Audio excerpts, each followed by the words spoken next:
Hi friends, welcome to the channel.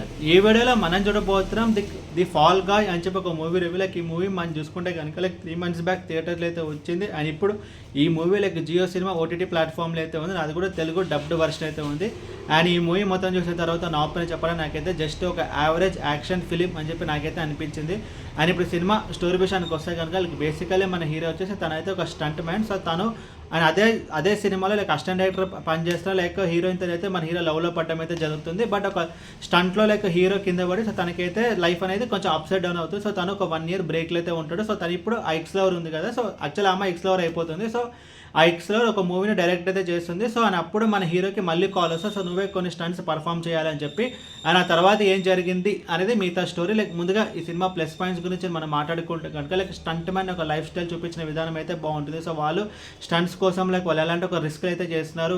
వాళ్ళు చాలా risk చేసుకొని స్టంట్స్ అయితే చేస్తారు. బట్ క్రెడిట్ అంతా హీరోకి అయితే వెళ్ళిపోతుంది అండ్ యాక్షన్ డైరెక్టర్కి అయితే వెళ్ళిపోతుంది. ఇలా ఒక స్టంట్ మ్యాన్ లైఫ్ చూపించిన విధానం అయితే బాగుంటుంది. సో వన్స్ ఒక స్టంట్ మ్యాన్ కనుక యాక్సిడెంట్లో తనకి ఏదైనా దెబ్బ తగులుతుంది కదా, లైఫ్ అనేది ఎంత అప్సెట్ డౌన్ అయిపోతుంది అన్నట్టు చాలా క్రిస్టల్ క్లియర్ అయితే చూపించడం జరుగుతుంది. ఇంకొక ప్లస్ పాయింట్ ఈ మూవీలో మనం చూసుకుంటే కదా, రన్ టైం జస్ట్ 2 hours అయితే ఉంటుంది. అండ్ తెలుగు డబ్బింగ్ అయితే బాగానే ఉంది. అండ్ ఇంకొకటి మనం చూసుకుంటే కనుక ఈ మూవీలో కొన్ని పోర్షన్స్ చూసిన తర్వాత నాకైతే కార్తీ హన్సిక యాక్ట్ చేసి అండ్ వెంకట్ ప్రభు డైరెక్ట్ చేసిన బిర్యానీ అనే మూవీ అయితే గుర్తొచ్చేది. సో బిర్యానీ మూవీ మనం చూసుకుంటే కనుక చెయ్యని తప్పుకి హీరో మీద అయితే నింద అనేది పడుతుంది. సో దాని నుంచి ఎలా బయటికి రావాలని చెప్పి ఒక సీక్వెన్స్ అయితే ఉంటుంది కదా. సో ఈ మూవీ కూడా అంతే. సో చెయ్యని క్రైమ్ అనేది హీరో మీద పడుతుంది. సో దాని నుంచి ఎలా బయటపడ్డారని చెప్పి ఆ సీక్వెన్స్ ఉంటుంది. అది కూడా అయితే కొంచెం బాగానే ఉంది. అండ్ మైనస్ పాయింట్స్ మనం చూసుకుంటే కనుక ఇంపాక్ట్. సో ఒక ఇంపాక్ట్ అనేది క్రియేట్ చేద్దాం. సో హీరో అండ్ తన ఎక్స్లర్ ఉంది కదా, సో వాళ్ళ మధ్యలో ఆ సీన్స్ అంతా ఒక ప్రాపర్ ఇంపాక్ట్ అయితే మనకైతే ఇవ్వలేదు. వన్స్ హీరో తనకి యాక్సిడెంట్ అయ్యి ఇంట్లో బెడ్ రెస్ట్గా ఉన్నప్పుడు కూడా మనకి ఆ ప్రాపర్ ఎమోషనల్ కనెక్ట్ అనేది ప్రాపర్గా ఉండదు. అండ్ ఓవరాల్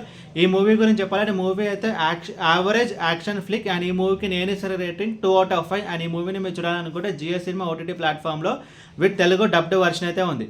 ఈ వీడియో మీకు నచ్చితే కనుక లైక్ కొట్టి షేర్ చేసి మీ ఫ్రెండ్స్ సబ్స్క్రైబ్ చేయించడానికి మీకు వేరే సినిమా రివ్యూస్ కొన్ని కూడా కింద కామెంట్ బాక్స్లో కామెంట్ చేయండి. Thank you.